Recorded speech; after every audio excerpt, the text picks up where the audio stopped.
Ready, Leah? Here's the special can full. 3 holes in the side. And why does the water flow out like that? Simple, really. There's more water inside the can pressing on the bottom than on the top. It's that greater pressure that's pushing the bottom stream out farther. Switching to replay. If you dive in the sea, you soon realize that water pressure increases the deeper you go. This girl is collecting starfish that live about 40 feet down, and the pressure she feels is about twice what she feels on the surface. The deeper she goes, the greater the pressure will get, until she daren't go further with equipment like this, because the pressure of all that water above her could be dangerous. One of the reasons pressure increases the deeper you go is because you can't squash water. It just won't compress. Here's another interesting thing about all liquids. You'll need some sort of dish, and for this experiment, you've got to weigh things as you go along.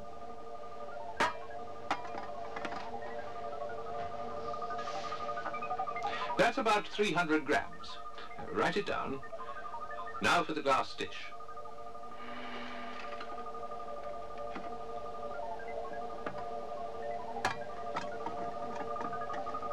Pretty heavy. And we're going to need the water. Now fill the dish right to the top. Don't splash any over the sides. You'll see why in a minute. Is it full enough, Piers? Yeah, I think so. Okay, Tom, you ready? Now weigh the wooden block. Exactly 200 grams. As you lower it into the water, gently, watch the spring balance. Now all the weight is disappearing, and water has been pushed over the edge into the tray. So that's going to be our next measurement.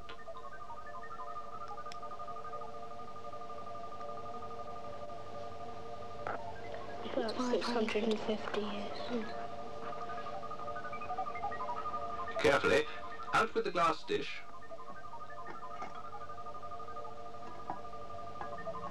Remember, the pan on its own weighed 300 grams. The block of wood weighed 200, and look at that, 500 grams. So the water in there is exactly the weight of the wood. So when the wood block floated and seemed to be getting lighter and lighter, it was really pushing its exact weight in water over the side of the dish. It displaced the water, and that's a very important word to remember.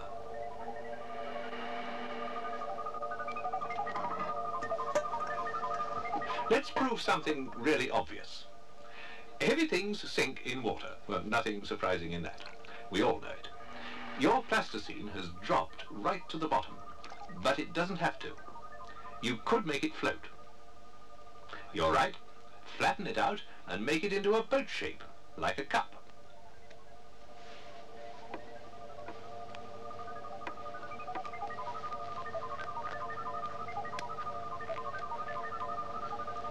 That's going well. Nearly there. Now back in the water, and what happens? 1, 2, 3, and 4. All floating, even though plasticine is heavier than water. In fact, you can float anything so long as its own weight will displace the same weight of liquid. Now try this experiment. Pour out a glass of cooking oil, and in the other glass you pour some fruit juice.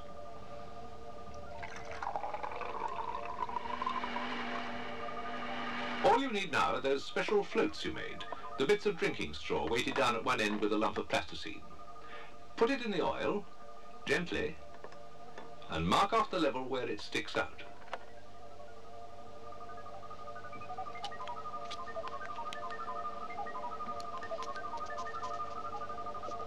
Now do the same in the fruit juice.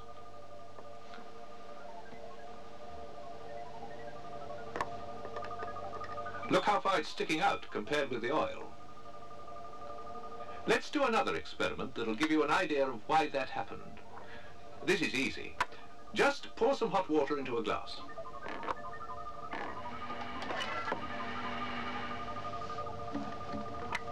Not too hot. You don't want to crack it.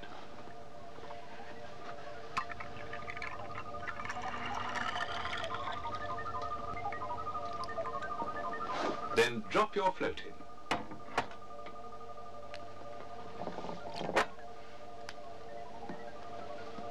Good. Pretty high. Mark the level it floated at.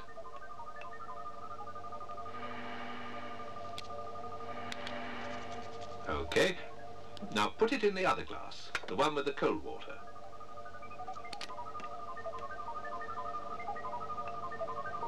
Mark it carefully.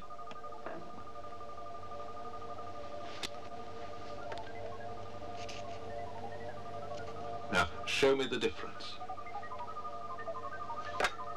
What we've found out is a way of measuring the density of fluids. The denser they are, the less the float sinks into the liquid. Now let's do some more. Right, this one has taken a bit of preparation. Start off by pouring the inky water mixture into the glass. It's another way to experiment with the density of fluids.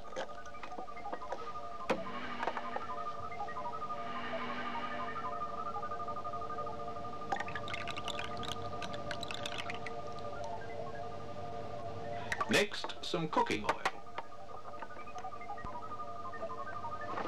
That's it.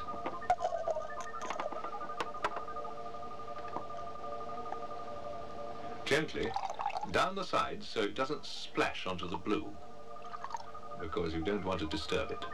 It sits on top. Very good. Now, thick oil from the garage.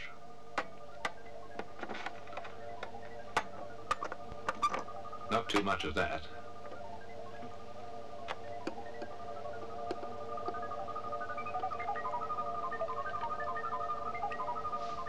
Now you see, that sits on top too. And the final thing, some turpentine.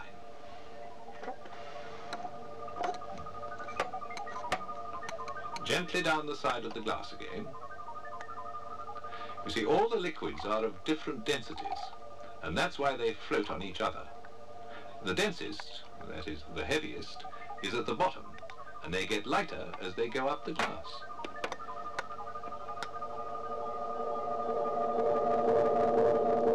Disc number 22, please. Switching to replay.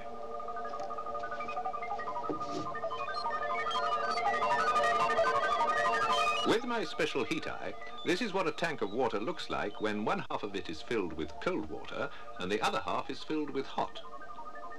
Pull out the partition and look what happens. The multicolored hot water on the left rushes through the cold water on the right and bubbles to the surface. And look at that cold water staying on the bottom because it's so much denser. Whoosh! Now it's all mixing up.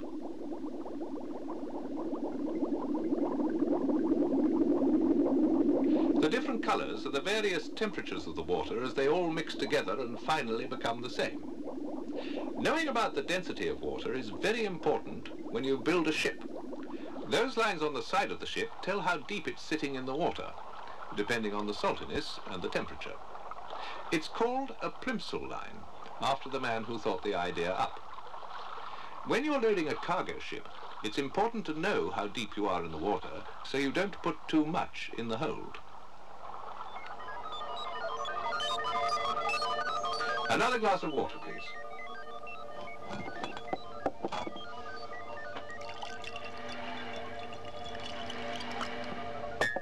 This experiment shows how the density of water affects the way things float. Pop the egg in and watch what happens. It sinks like a stone in fresh water, you see? Now take the jug of water and add a lot of salt to it, and be sure to mix it up well.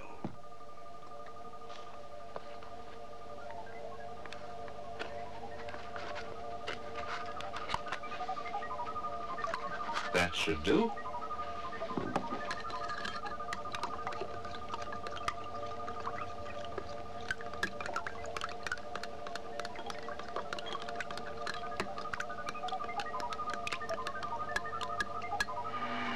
Into the tumbler with it.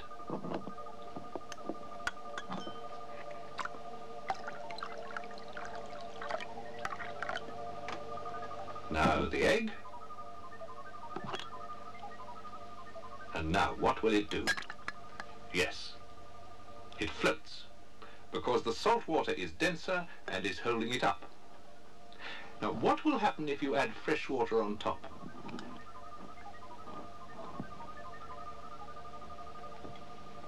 Pour it gently, don't stir it up too much.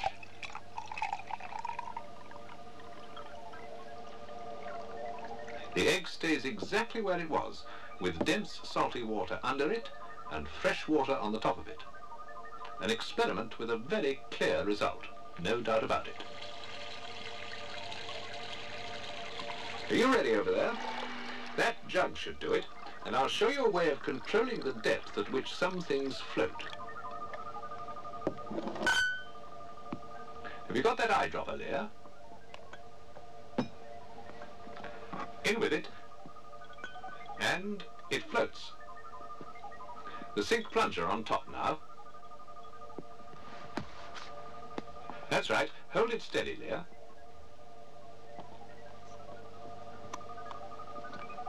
Make sure it's airtight, Leah, so it won't work properly. That's it. Now squeeze down really hard, and you're increasing the pressure on the water and altering the buoyancy of the eyedropper. It's going up and down like a little submarine because the water pressure is acting on the air in the little red cap. Here's something strange and very interesting. 5 holes in the bottom of a cap, and of course 5 streams of water. But rub your finger across the bottom and, hey presto, 1 fat stream. It's as if all the little streams wanted to cling together. Do it again and I'll stop everything. The 5 little streams are back again. What do you think that shows?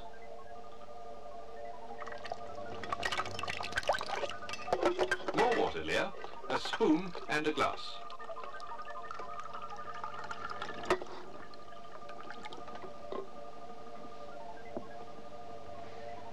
Now pour. That's it. The water clings to the back of the spoon and jumps through the air to the glass. It's being held together by a sort of skin. Do the same thing on a piece of string. See how the water hangs onto the string as it runs down into the glass? And again, it looks as if it has a skin.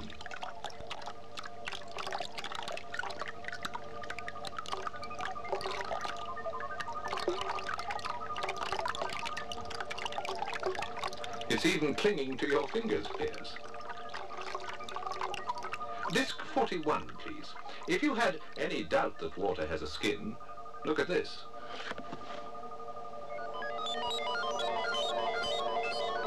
A blob of water in space.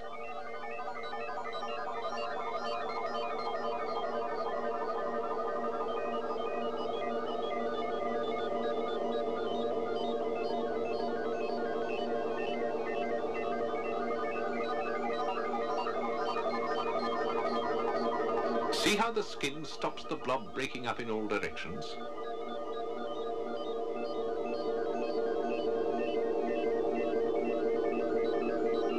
And when the astronaut splits it into 2 with a sharp needle, both blobs have a surface skin.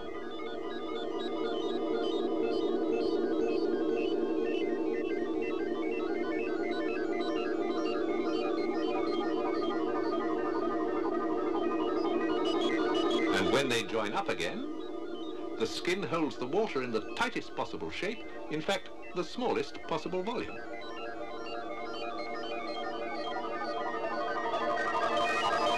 Another jug of water, and bring that pan over, and here's an experiment we can do on Earth. An inch of water into the bottom.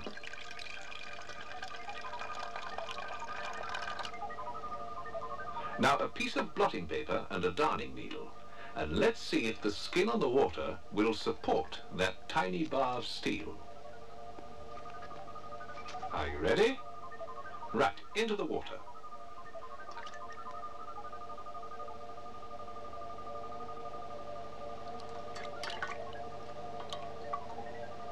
And the blotting paper gets wet and sinks, but look, the steel needle is actually floating.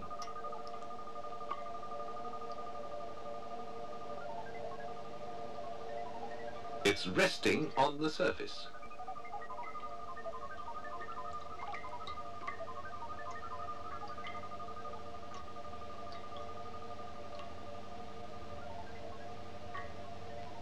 Disc 16, please. Switching to replay.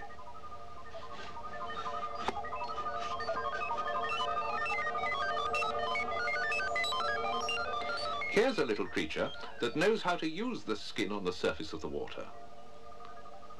It's called a water boatman, and just look at that dent he's making in the water with his feet as he actually walks over the surface on the skin. See? They're not sinking in.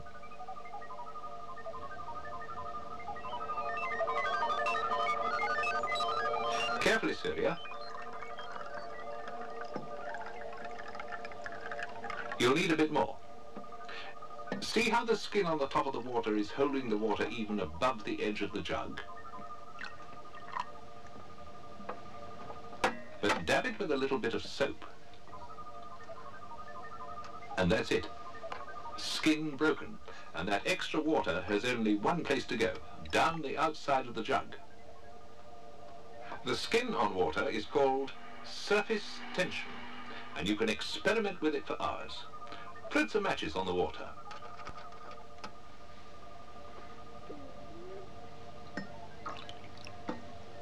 A drop of detergent in the middle.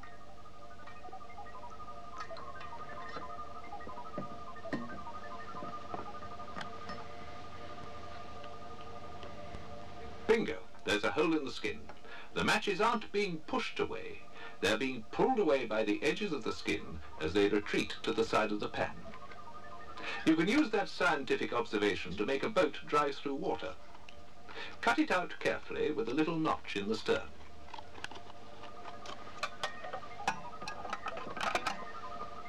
Shape it with your fingers so that it floats.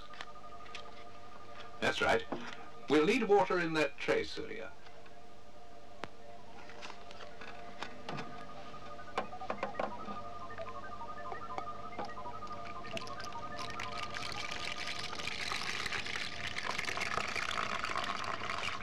Not too much. That's just right. Boats ready? In with them then. Make sure you've got a little notch at the end.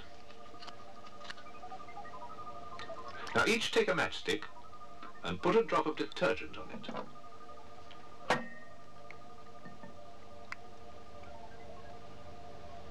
Just one drop on the back end. It breaks the skin, and away it goes, pulled across the surface by the skin as it retreats.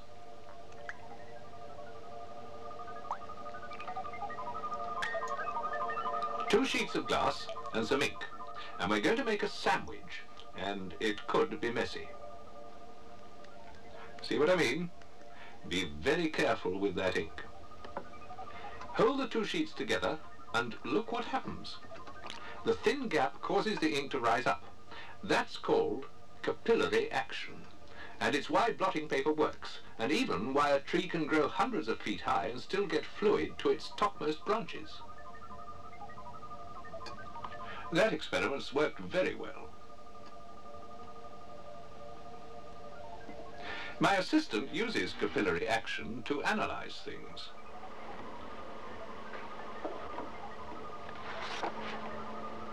That's a piece of special blotting paper, and they call this technique chromatography.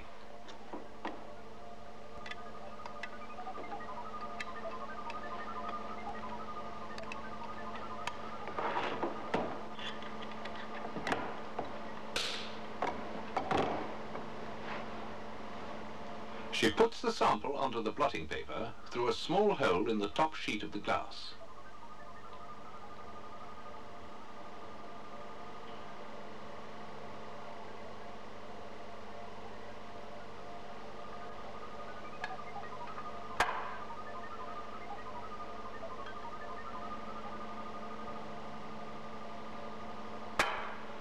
Now it's time to plug the hole with a special container of liquid.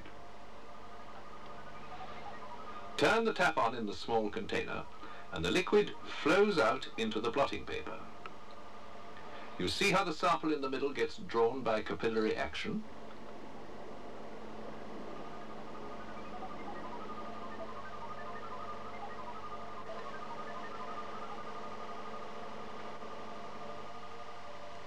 After a while, this is what you see and what you can measure. The different colours travel different distances because they're made of different substances. So that's one way to analyse what things are made of. This is brown ink. Look at all the colours that go to make brown. And this is curry powder.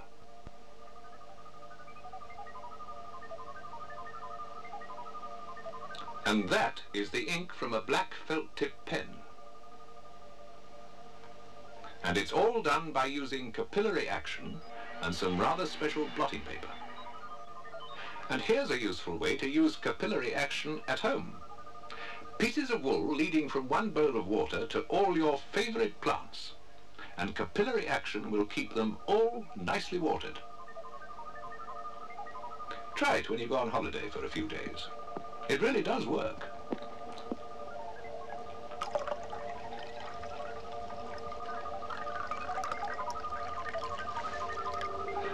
Well, I'm off. Not on holiday, though. I'm going to think up some more experiments for next time. Now, what would they like to investigate, I wonder? Yes, that could be good. Very good. We could very well do that. Most exciting, yes. I just can't wait. Oh, are you still here?